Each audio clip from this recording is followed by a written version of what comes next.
Recording, so let's do it after. Okay, we're doing Tanya now for Friday, the 28th of year, May 15th. And here we go. So we are describing the Shekhinah. Whoa. Which is really cool. Amen. And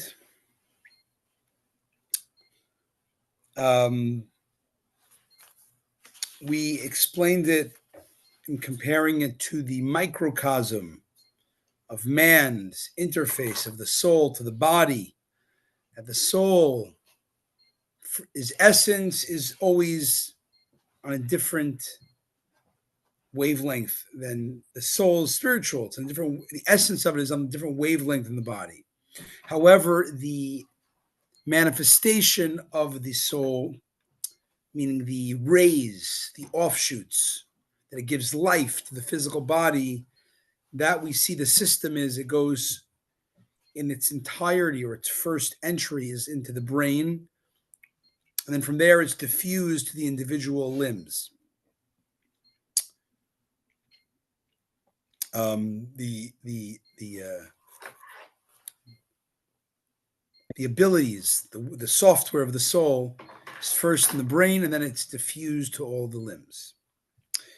And we said that is the same thing on the cosmic level with God, that the essence of God is different wavelength. However, the Shekhinah is the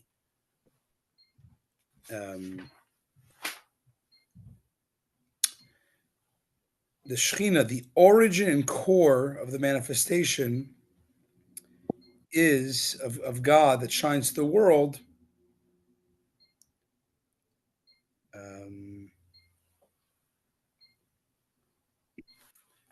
Is compared to the brain. It's the source, and from there, through filters, it goes to the limbs, the limbs, to the parts, the individual parts of creation. Okay, as this wisdom came down, page 82, by progressive descents from world to world, the Shekhinah too came down and clothed itself in each world.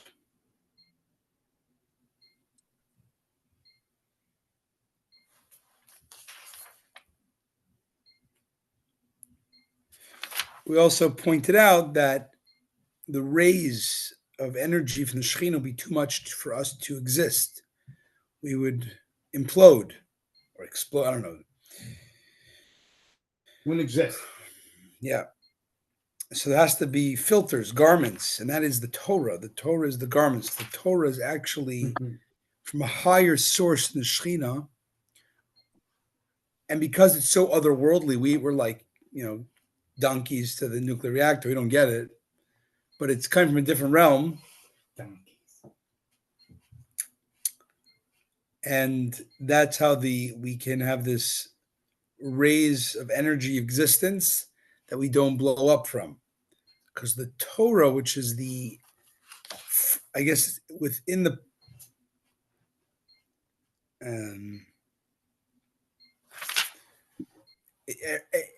all that energy for existence goes through God's wisdom, through the Torah. And from there, that is it's shielding the overwhelm effect. Okay.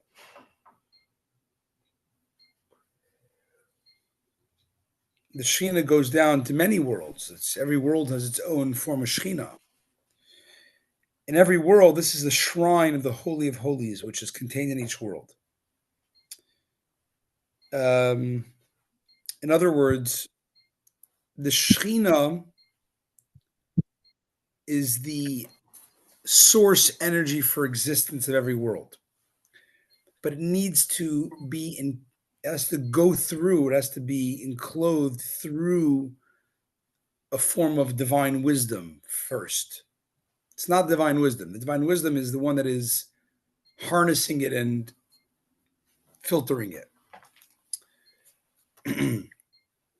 So also has it been stated in the Zohar and the Eitz Chaim that the Shekhinah, which is the Malchut of Atzilut, being the manifestation of the light and vitality of the blessed Ein Sof, infinite light of God, which illumine the worlds. Therefore, since it's a revelation, it is called in the Torah God's speech and the breath of his mouth, as it were. As in the case of a person, by way of example, speech reveals to the hearers the speaker's concealed and hidden thought. So if you want to get into the technical identity of the Shekhinah in Kabbalistic jargon, it would be Shekhinah is Malchut, is the Malchut. In particular, in the first iteration is Malchut of Atzilut, the highest world of emanation, which is the same thing as God's speech, because speech is the component of the human being, which is a revelatory one. It's revelation. So again, we're trying to use human terms for God, understanding that it's not limited, but some direction. So the Shekhinah would be the ability to speak, or actually the speech, and the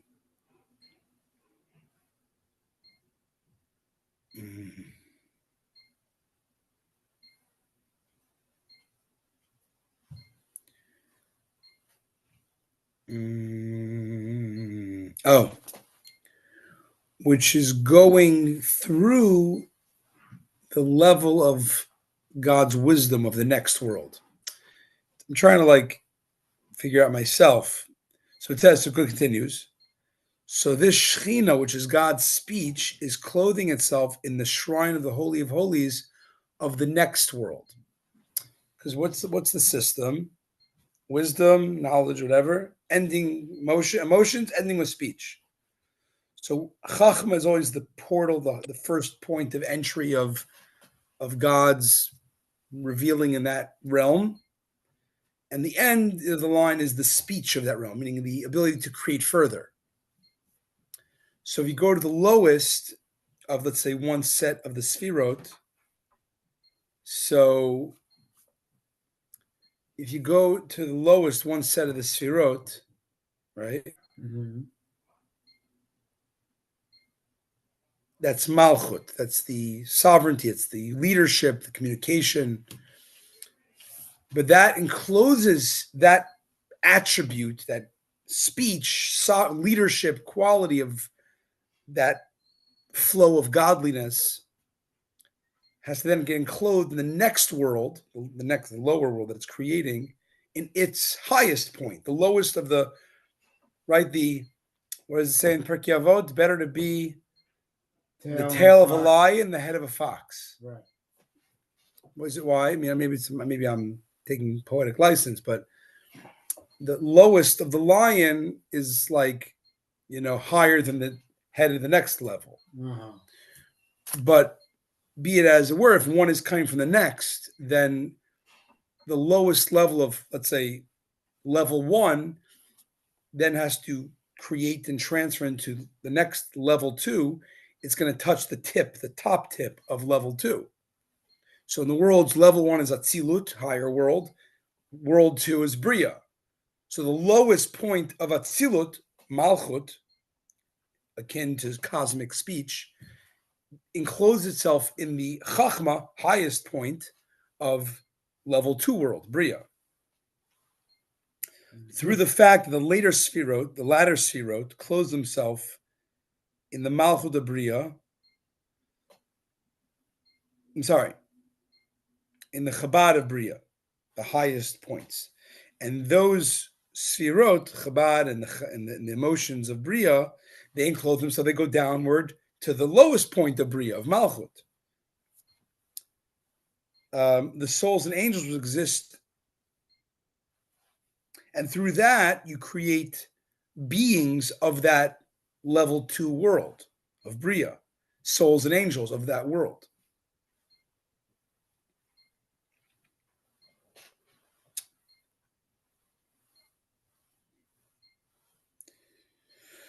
So, and from there also, again, from the lowest level Bria of level 2 world, you know what comes from there? Talmud. It's interesting. I find this interesting. Talmud comes from this same holding space and therefore creative further space of this world of Bria. Bria, we know already, the little we know, at least from learning Tanya, is that Bria is a world characterized by intellectual consciousness of God. It's a very aware, leveled world.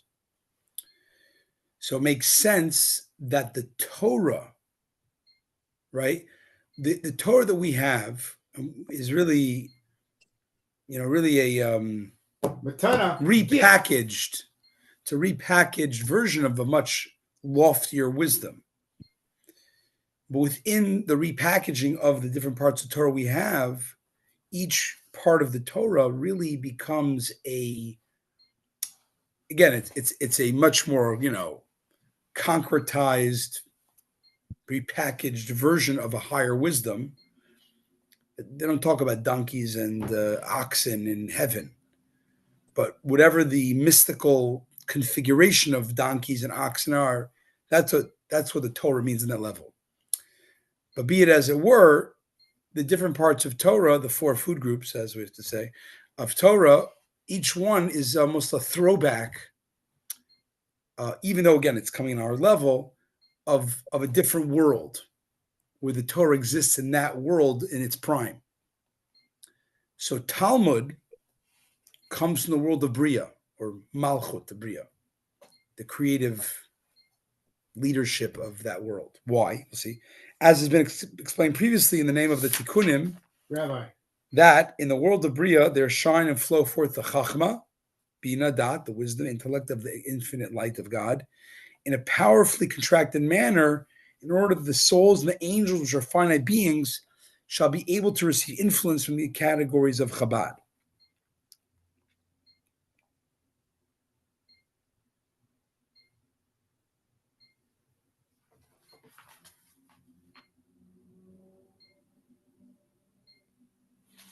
Shines there the Chabad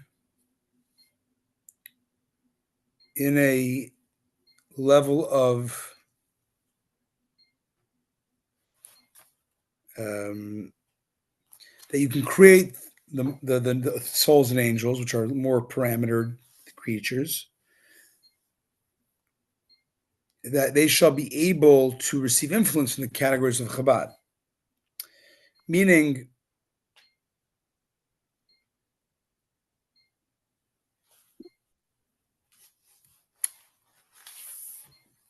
therefore, the Talmud, not the Mishnah, but the Gemara, just to be clear, also originates from there. Just like the whole idea of creating beings in a certain world is that they could be receivers of that flow in that world, right? Mm-hmm. So when you create angels and souls of Bria, which is characterized by tremendous divine intellect, that world, then you imagine that the angels and the souls are going to be high-level receivers, they're higher capacity than us, right? They're much more spiritual receivers of a very high divine wisdom. That's the point of that world, which makes sense that the Talmud also comes from there. It's also created, or it's repackaged in that style of that world. Why? Because what's Talmud? The clearly defined reasoning. It's the intense logic and the details of the wisdom and the logic and the reasons. And that's why in reason comes from intellect, even in the divine realm. You know what I'm saying? Mm-hmm. So I think it's interesting that Talmud, you see, when you learn Talmud, you're learning about oxen goring donkeys. Okay, it has to come in your language. You're but a mortal person that needs language and physical references, but couched in there, it is essentially a mental it's a very rational type of process, the whole Gemara. That is I'd say a throwback to a much higher depiction of rationale in the high world of rationale, the world of Bria. The laws themselves, which is in the Mishnah does not give reasons. The Mishnah says kosher, treif, puzzle, kosher, right? Invalid. The rulings themselves derive from the midot. They're emotional. You think about it, of the emotional part of the sphirot of the infinite one. Kindness, severity, mercy, and so on. From which originate permission and prohibition, right? Think about it. When God says this piece of meat is kosher, it's kind of a liberal type of, right? It's when we say liberal is more kind in a way, right? It's more giving, allowing, giving. Prohibition, the meat is ruled as, let's say the Mishnah says, it's forbidden. That's severity. No, you can't have it. That's where comes ritual validity and invalidity. Kosher, puzzle, kosher, invalid. Obligate liability or blamelessness. All these things is either a lenient, accessible type of ruling or a disciplined no ruling. Those are essentially, it's a way of looking at it, that rulings are essentially either is God being, I don't call it, it's the wrong word. It's like, is God allowing this to be for you to engage with it? And that's kind of more of a liberal, I'd say, kind attitude. Or is God being disciplinary, saying, no, you can't have this? Mutter Nasser. Mutter Nasser, right? As explained the Tikkunim. Anyways, that's just he's going to go on and on, and that tomorrow as well. How every world, the main point you want to point is that every world has a high point and a low point. The high point is its chachma, its intelligence, its antennas for the higher flow coming to give it life. And then it ends up with the creative ability of malchut, which is either speech or leadership, whatever you call it. And that creates the next world, which has to touch its highest point to this creative point. And what's the highest point of every world is the Chabad, is the Chachma, is the intellectual realm of that spiritual, or even that's in our physical realm by us. But in the spiritual, conceptual realities, the first point is the intellect. So the Shechina, I'm actually answering questions to myself. The Shechina is the lowest configuration of a higher world, purposely to start creating a lower world. But where's the Shechina found? Shechina being when I say lower, saying the relating itself to an outside realm. That's lower, because inner would be more internal, outside is lower. That's what we're calling lower. So whenever you're trying to relate to the outside, it's going to be it's a descent, and it has to be received by the intellect of the next world. And then it devolves lower and lower, or evolves lower and lower until it creates its next thing.